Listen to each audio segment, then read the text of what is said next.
My dad yelled, "All you do is take, you've never given this family anything," and that was the moment something in me finally snapped clean in half. Not the loud kind of snapping. The quiet kind, like a lock turning for the last time. I went into my banking app and canceled every payment. The mortgage help. My sister's just for now transfers. My brother-in-law's rent that was never temporary. Then I disappeared for 3 weeks like I'd been erased. No calls. No explanations. Just silence and miles. And when I came back, I didn't come back to apologize. I came back to stand on the curb in front of my childhood home as strangers gathered clipboards ready because the house was going up for auction, and my family was about to learn what never given anything really feels like. My name is Axton Wilder. I'm not proud of how far it went, but I'm done pretending it happened for no reason. Before I tell you the whole story, I just need to know you're here with me. Comment hi, or tell me where you're watching from. Sometimes knowing someone is listening is the only thing that makes saying it out loud possible. And if you've ever been the one who carried everyone until your hands went numb, consider subscribing. Not for drama, for company. For the kind of stories people don't usually admit they lived through. Thank you. And now, let me tell you everything. I was still standing in the kitchen long after everyone had gone. The air was thick with the leftovers of a night that looked perfect from the outside, faint scent of roasted turkey, a bit of Pinot Noir dried into the rim of a forgotten wine glass silverware, clinking faintly as the catering staff cleaned up in the background. I hadn't moved in what felt like forever. My hand clutched my phone so tightly my knuckles had gone white. I hadn't cried. I hadn't said a word. I just stood there, surrounded by the soft gleam of the countertops. I chose the lights I installed, the layout I designed. This was the home I built. And somehow standing in it tonight, I felt like the guest who overstayed. A few hours earlier, I had told myself one more try. One more year. Maybe this Thanksgiving would be different. I'd booked the same catering team I use for client events, arranged flowers to match the fall palette, placed the candles in exact positions to draw the eye toward the centerpiece. I double-checked the seating, the lighting warmth, the arrival timing. Everything choreographed like a launch. Hope for me always came dressed as precision. The first person through the door was my mother, Janice. She didn't even say hello before she squinted at the drapes and said, "You still haven't changed those." Then came my father, Harlan, still on a call, walking straight past me like I was just another piece of furniture. No nod, no how have you been, just presence heavy and silent. Blair showed up fashionably late in an overpriced coat with the kind of perfume that fills a hallway before she even steps inside. Her husband Trent trailed behind all easy charm and artificial humility. He clapped me on the back like we were college buddies and immediately asked if I had an extra room they could crash in for the weekend. While I was answering the door, juggling catering notes and trying to keep the pumpkin ravioli warm, the four of them settled into the living room like they'd walked into a vacation rental they didn't plan to pay for. They sipped the wine I selected, scoffed at the artwork I'd hung, questioned the lighting like I hadn't spent 2 full weekends adjusting its angles. Not one of them offered help. Not one asked if I needed anything.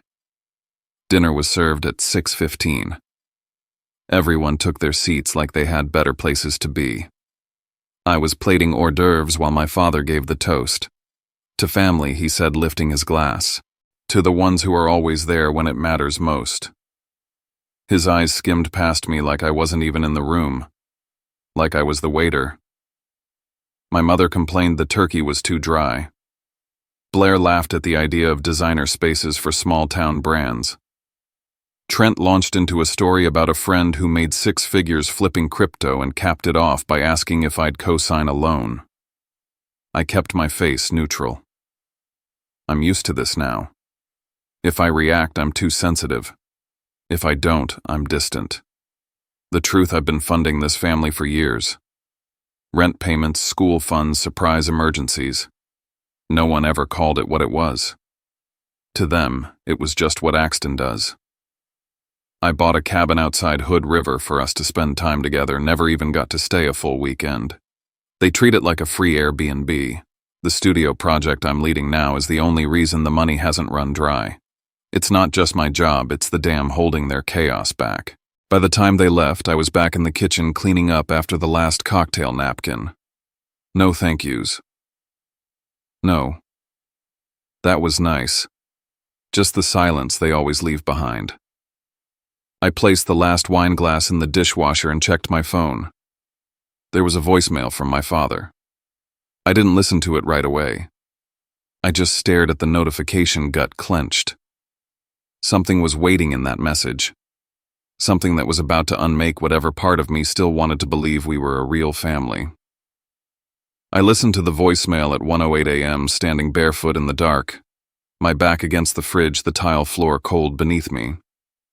I hit play and heard his voice sharp, controlled, the kind of tone Harlan used when delivering bad news to clients or issuing final warnings. "All you do is take," he said. "You've never given this family anything." I played it twice. Not because I wanted to hurt more, but because I needed to be sure I wasn't imagining it. Not just the words, but the conviction behind them. He believed it. Or worse, he wanted everyone else to. I wish I could say I was shocked. But it wasn't shock. It was more like clarity. Cold, aching clarity. That this wasn't an accident. That for years they'd been building a story where I was the spoiled one, the taker, the outlier. I remembered the first time I sent money home. Spring of 2020. The house in Cary was 2 months behind on payments. My dad called voice tight, said, "We'll make it up to you." That was the start. Then came Blair's separation, the custody case, the just this once help with her attorney fees. Trent got laid off, then rehired, then laid off again, and suddenly I was covering rent, utilities, a new mattress. What began as help turned into routine. Routine turned into obligation. Obligation turned into silence. I didn't even question it anymore. That night at Thanksgiving, it all snapped into focus. The way my mom criticized the meal like she hadn't eaten for free. The way Blair smiled when she mentioned how hard it is being a single mom while holding out her wine glass. The way my dad toasted a family I clearly wasn't part of. Every action felt planned. Strategic. At 2:13 a.m., still wide awake, I opened my laptop. There, buried under a dozen unread emails, was one from 3 weeks ago, mortgage overdue notice. The Cary house. Delinquent. Not by a few days. Weeks. I scrolled further. There was another one. And another. They knew. And they'd come to my house that night, not just for dinner, but for the last ask before it all crumbled. I closed the laptop, then opened my phone again. I checked my banking app. The screen lit up with transfers, all of them automated monthly payments to my parents, Blair, even one marked for insurance reimbursement I couldn't even remember agreeing to. I stared at the list like it was a hall of ghosts. Every transaction a tiny betrayal. Then I remembered something. Last spring I borrowed Blair's tablet for a quick Zoom call while mine was updating. I'd seen a message pop up from Trent, something about, "Don't worry, Axton will cover it, he always does." I brushed it off then. But now it made my skin crawl. They weren't just relying on me. They'd built a whole plan around me. I was a mechanism, a human trust fund, a scapegoat they could use when the world asked where the money went. "Axton's fine," they'd say. "He's got it." And if I ever pulled away, then I'd be the villain, the one who abandoned the family, the one who only takes. I sat on the edge of the bed, blinking at my screen, that sentence from my father echoing like a knife being pulled from a drawer. "You've never given this family anything. No more questions. No more giving." I opened the settings on each transaction, paused, hovered over cancel. Then I thought of the look on Blair's face when she'd poured her second glass of wine, all charm and calculation. The way Trent joked about jobs he never kept. The way my mom ran her hand over the table setting I curated with months of effort and said maybe too modern. And I heard it again. That voice. That sentence. I hit cancel. One by one. And when the screen went blank, I knew something else had cleared out with it. There would be no more dinners, no more favors, no more asking. Only silence. And the truth. I didn't sleep that night. Not really. I sat in the kitchen with every light off except the one above the sink, a half-finished glass of water beside me, and a spreadsheet open on my laptop. I wasn't thinking about who hurt me or whether they meant it. I was thinking in numbers. Cold, sharp, undeniable numbers. I pulled every bank statement from the last 3 years. I traced every transaction labeled family. Recurring payments to my parents for mortgage support backdated as far as March 2020. Transfers to Blair, some marked as legal assistance, others as vague as kids' needs. Trent's Venmo requests started innocently like pizza or car repairs, then ballooned into full rent payments, medical bills, even something called interim gig offset, whatever that meant. I added it all up and stared at the total. I'd given away a down payment on another house, maybe 2. My 20s, my margins, my sleep. All of it sacrificed to keep everyone else from tipping over.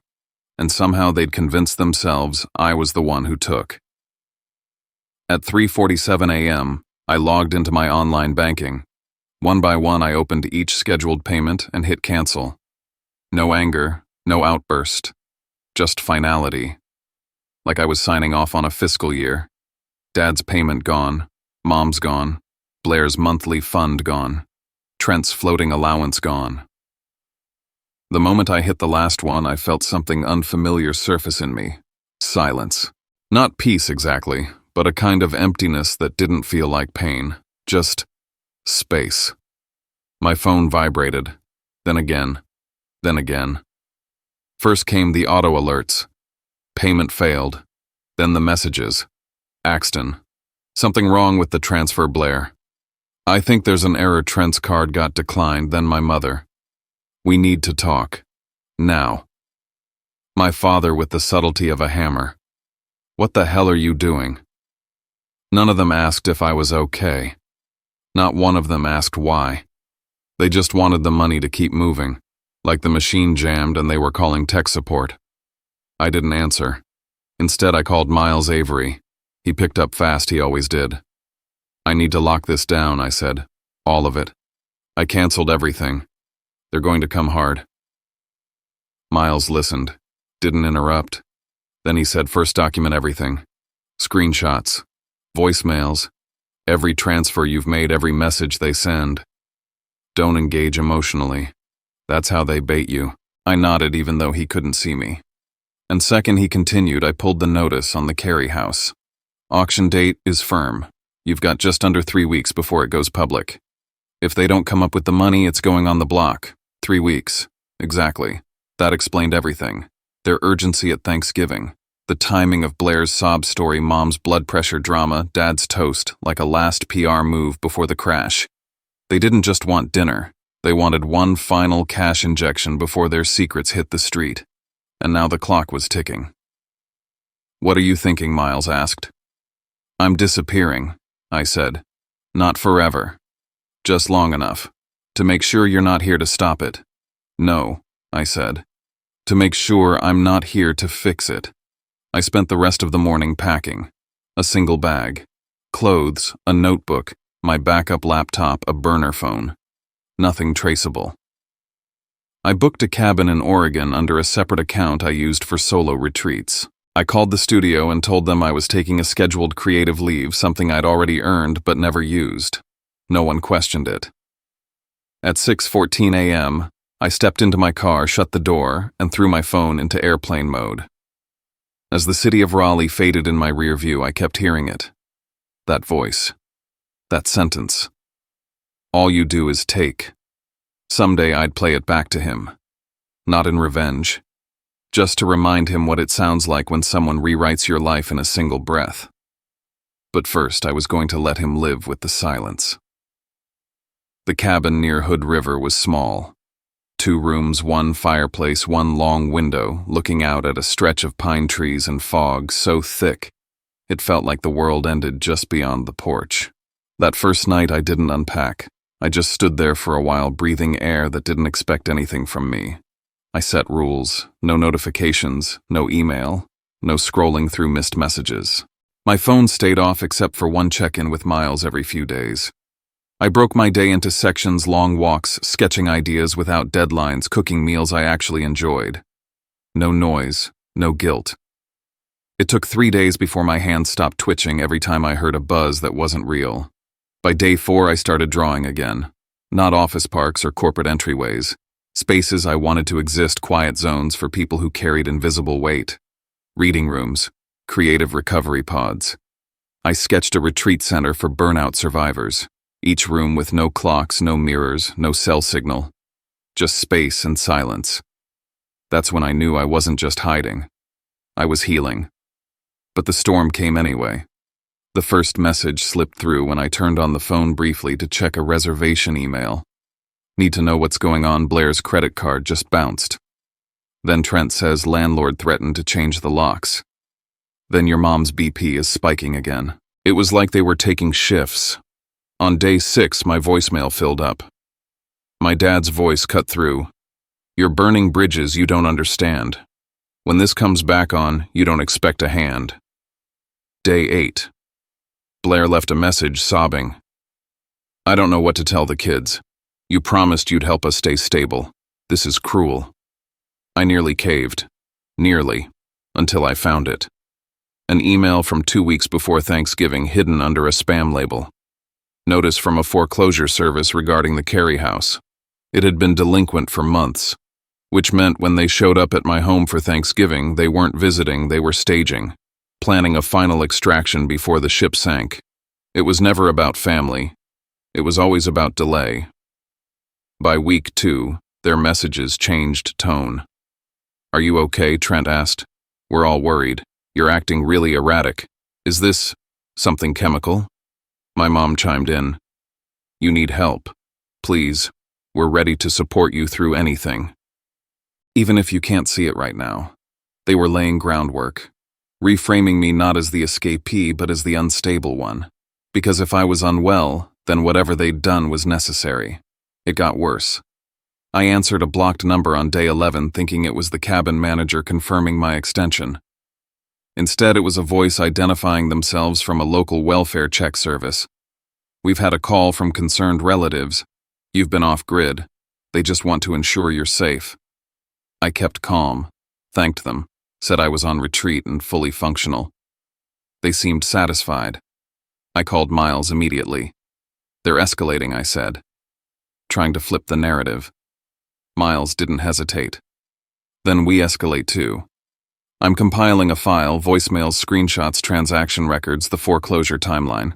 You're going to need it. Need it for what? For when they try to file something drastic. Emergency guardianship, asset freeze, a restraining order framed as mental health intervention. I stared at the window for a long time after we hung up. Outside, the trees stood still, indifferent. But I could feel the clock inside me counting down. I made 2 decisions. 1, I would not return early. That gave them too much stage time. 2, I would return on the exact day of the Carey auction. With proof, with posture, with everything they feared I'd never grow. That night I blocked every number. I set a timer on my calendar for the return flight. And I started organizing a folder called Receipts. Every voicemail, every email, every thread of the story they were so sure I'd never tell. I stood by the window the next morning, coffee in hand, and realized something simple and terrifying. They didn't fear losing me. They feared losing their version of me. And that version, he was gone. I got back to Raleigh just before midnight. No one saw me pull up. I parked 2 blocks away, walked the rest with the hood of my coat up, and let myself in through the side entrance like I was sneaking into my own life. I didn't turn on many lights. Just enough to see where I was stepping. Everything was still here. My furniture, my books. The coffee cup I hadn't rinsed before I left. I walked around the apartment like I was checking for damage after a storm. But there was none, at least not here. Not in the space I built with my own hands. I watered the plants. Rearranged a stack of books that had been leaning for weeks. Threw out a forgotten bag of groceries. And in those small motions I reminded myself this life is mine. Not a loan, not a favor, not a family heirloom. Mine. The next morning I turned my phone back on. It felt like lighting a fuse. In under a minute, the screen lit up with an avalanche of missed calls, messages, voicemails, emails, and alerts. I scrolled through in silence, thumb skimming past each notification like flipping through a stranger's diary. There were no apologies, no concern. Just a mob of demands. Where are you? What the hell are you doing? We need to talk. Fix this call now. Don't be selfish. I didn't respond. Instead, I sent one message to the family group chat. Per your words, I've never given this family anything. So now I'm giving you exactly that. I hit send. No follow-up. No explanation. Just enough to anchor me in reality, like nailing a stake into the ground before a storm. 10 minutes later, a text came in from my cousin Marcus. Hey, you okay? Heard some stuff. You've been acting weird. People are worried. And there it was. They'd gotten ahead of me, painted their version of the story to the extended family before I could say a word. Whatever I said now would sound like damage control. They had the early narrative. I had the truth. But truth always takes longer to land. I went to the studio that afternoon.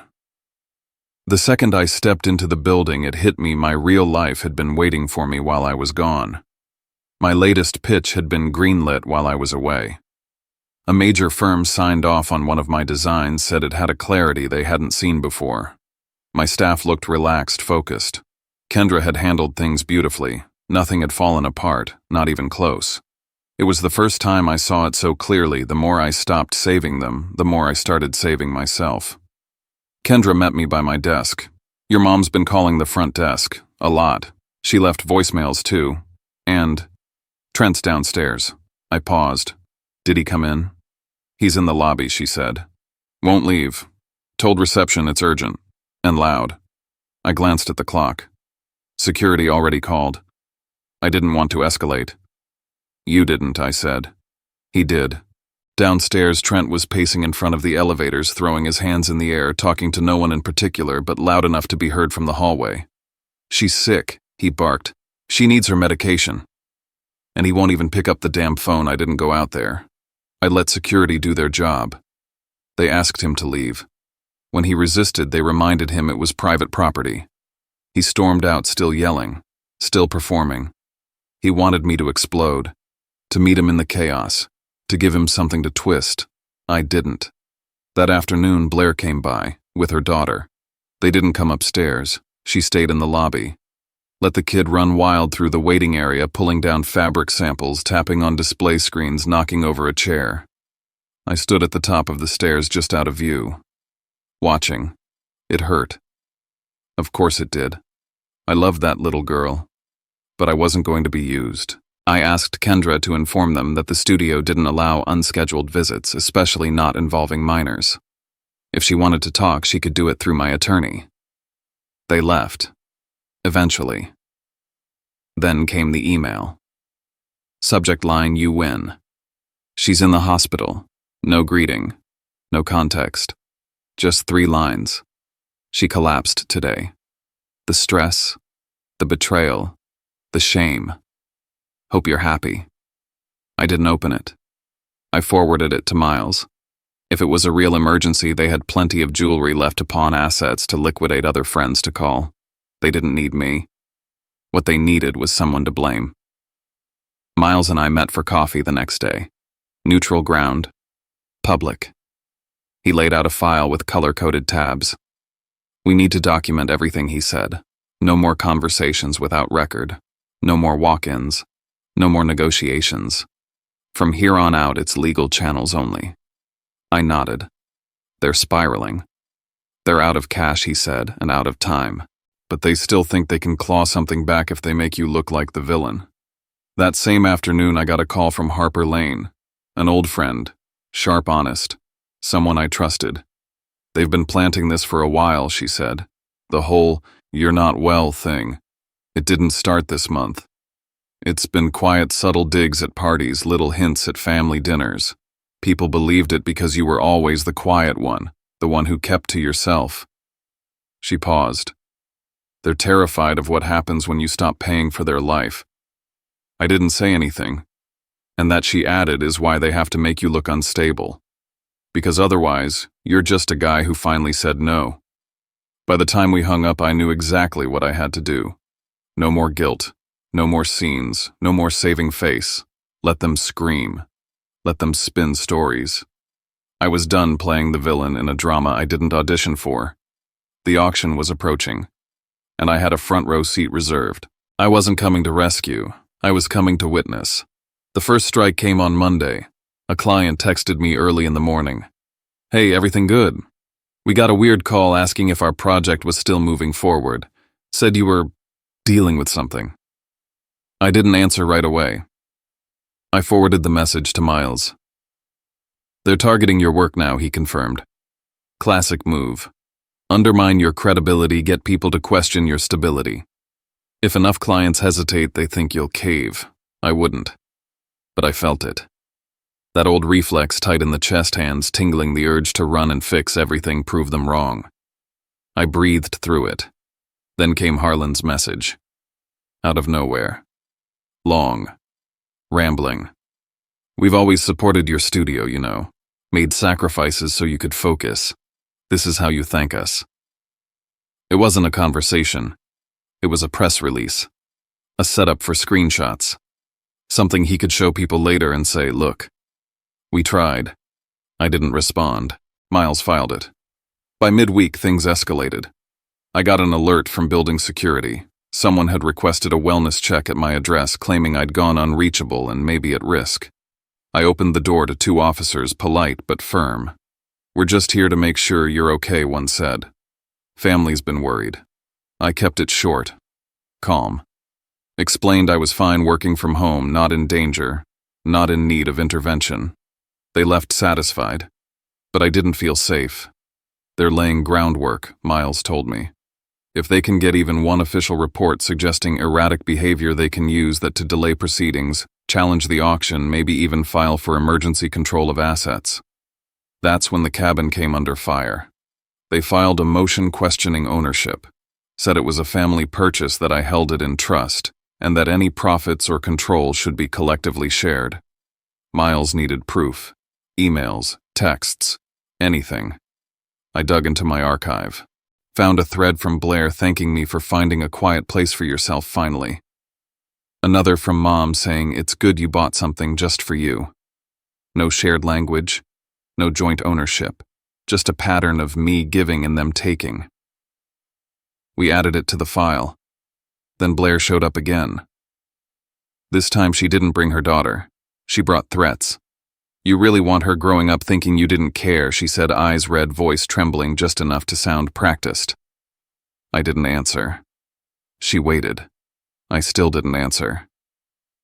"You're going to regret this," she whispered. "We're family." And then she left. That night, Miles called with a final update. "They're almost out of moves," he said. "No injunctions filed, no freezes granted. Unless they hit the lottery tomorrow, the house goes to auction in 5 days." I stood in the doorway of my apartment, lights off, city glowing below. I felt strangely calm. "They're going to try something dramatic," I said. "Something loud, public. Then don't meet them there," he replied. "Let the day come. Let it all unfold. But show up." I nodded, even though he couldn't see it. I opened my journal. Wrote one line under the date of the auction. "They don't deserve to see me when I give, so they won't get to see me when I take it back." And then I closed the book, locked the front door, and waited for the morning I'd walk into that auction, not as their son, not as their scapegoat, but as the man they never thought I'd become. I woke up early that morning before the light had fully settled over Raleigh. My apartment was still quiet in the way only a space you've claimed can be. I followed the same routine I'd been drilling into my bones for weeks. Black coffee. 10 deep breaths with my feet flat against the floor. Then I opened the file folder.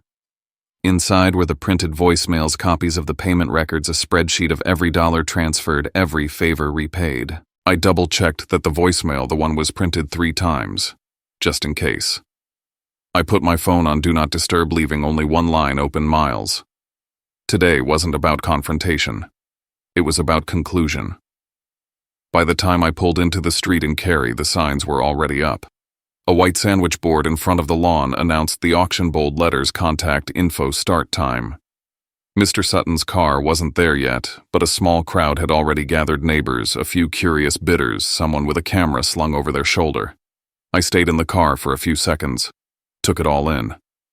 The house hadn't changed. Beige siding, the same faded wind chime on the porch. I'd mowed that lawn every Saturday from age 11 to 17. I'd once dreamed under that roof. I'd also been shattered under it. Now it was the stage for their final act. I stepped out of the car, locking it with a soft click. The air was thick, humid, and stale like a room full of secrets, and there they were. Harlan was front and center, standing stiff like a man presiding over a courtroom. Janice hovered to his left, clutching a handkerchief. Blair stood rigid, arms folded tight across her chest. Trent lingered in the background, eyes shifting, jaw grinding like he'd rehearsed something and was waiting for his cue. I didn't break stride. But before I could even shut my door, Harlan moved in. "What do you think you're doing, son?" His voice was low but sharp, the kind of tone that dared you to answer wrong. Janice moved closer. "I haven't slept in weeks," she said. Her voice cracked on cue. "My blood pressure is sky high. You're tearing this family apart." Blair followed. "Do you even care about the kids they ask about you? You're just gone." I didn't respond. I kept walking measured, even steps until I reached the edge of the driveway. That's when Harlan switched gears. "Axe," he said softly, using a name he hadn't used since I was 15. "You and I were better than this. You know this isn't how we solve things." I looked at him, studied the lines of his face. There was no warmth there, just strategy. He was trying to pull me aside. Negotiate. Get me away from the crowd. "No," I said calmly. "If there's anything to say it here." He hesitated. That was his first mistake. Mr. Sutton's SUV rolled in moments later, followed by 2 more cars. A man in business casual stepped out with a clipboard and started checking names. Bidders approached cautiously, but it was clear they knew what this was. And they knew who I was. That's when Blair struck. "You'll never see them again," she hissed. "If this goes through, you're cutting yourself off." I blinked. Once. Then I met her eyes. "I'm not the one using children as ransom." She faltered. The words didn't land where she expected. Janice looked panicked. Trent glanced at the growing crowd. Then I spoke just loud enough for everyone to hear. "There's been a lot of noise about what I've done. Let me be clear." I pulled out the paper, unfolded it, held it up the way you hold a mirror to someone who refuses to look. I read, "All you do is take. You've never given this family anything." Harlan's face froze. "That was the voicemail," I said. "Left by my father, on record, after I paid for his second mortgage, his car, and their hospital bills. After I supported Blair's kids. After I kept this house above water for 5 years. I looked up at him, and for the first time he looked small. "I'm not here to argue. I'm here to honor your words." Janice collapsed into sobs. Loud, theatrical. She sank to the porch steps like she was being crucified. "I carried you for 9 months, she wailed. "This is how you repay me." Trent stepped forward, voice rising. "She's sick, man. She needs medication. You're just gonna let this happen. You're fucking heartless." I didn't flinch. I turned toward Mr. Sutton. "Good morning. I'm Axton Wilder. I'm here to confirm the auction proceeds as scheduled. No delays, no negotiations." He nodded, a little unsure. "You're the current holder of the deed." "Yes," I said. "And I have documentation to prove it." I didn't need to say anything more. I'd already said everything I would. The rest was just wind and witnesses. Harlan started to speak again, but the auctioneer raised his clipboard. "Let's begin." I stepped back, watching the scene unfold. Blair looked like she might lunge forward. Janice wailed louder. Harlan's mouth opened, then closed. Trent stared at the ground. And I realized what was being sold wasn't just a house. It was a fantasy. The fantasy that they controlled me. The illusion that guilt was currency. The myth that blood owed them everything. And today, it had a price tag. The auction ended quickly, clean, unsentimental. A family from Durham placed the final bid. Mr. Sutton handled the paperwork. I signed where I needed to, handed over the keys, and didn't look back. I didn't celebrate.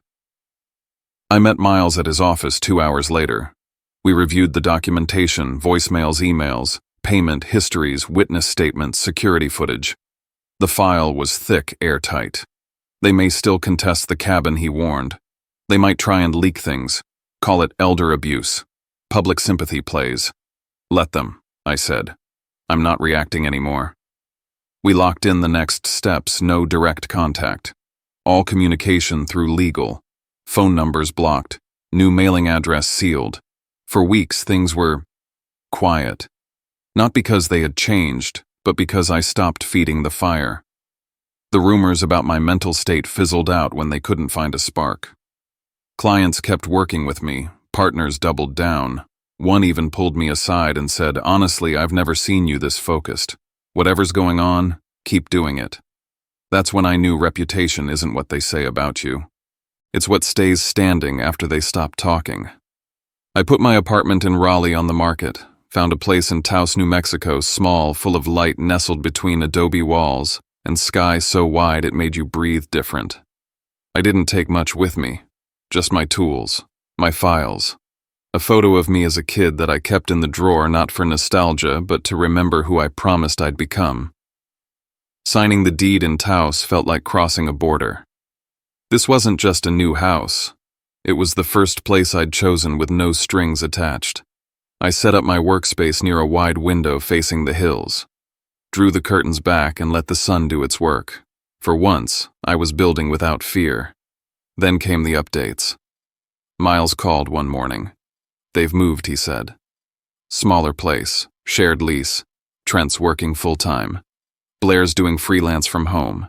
No more travel, no more nannies, no more anything extra." I didn't smile. I didn't cry. I just nodded. When the stream stops, people learn to swim or drown. That's not cruelty. It's reality. A week later, Harper called. "I ran into your aunt," she said. "She mentioned how things finally make sense. That maybe you weren't the villain after all." "Maybe," I said. "But I'm not waiting for their version of the truth anymore." Blair sent an email in October. Subject: "I'm sorry." Just 3 sentences. No excuses, no follow-up. I read it, let it sit. I didn't reply. I archived it, not out of pettiness, but because her apology belonged to her, not to me, not anymore. I returned to the cabin that winter, the Hood River property that had once been their weekend escape and my invisible burden.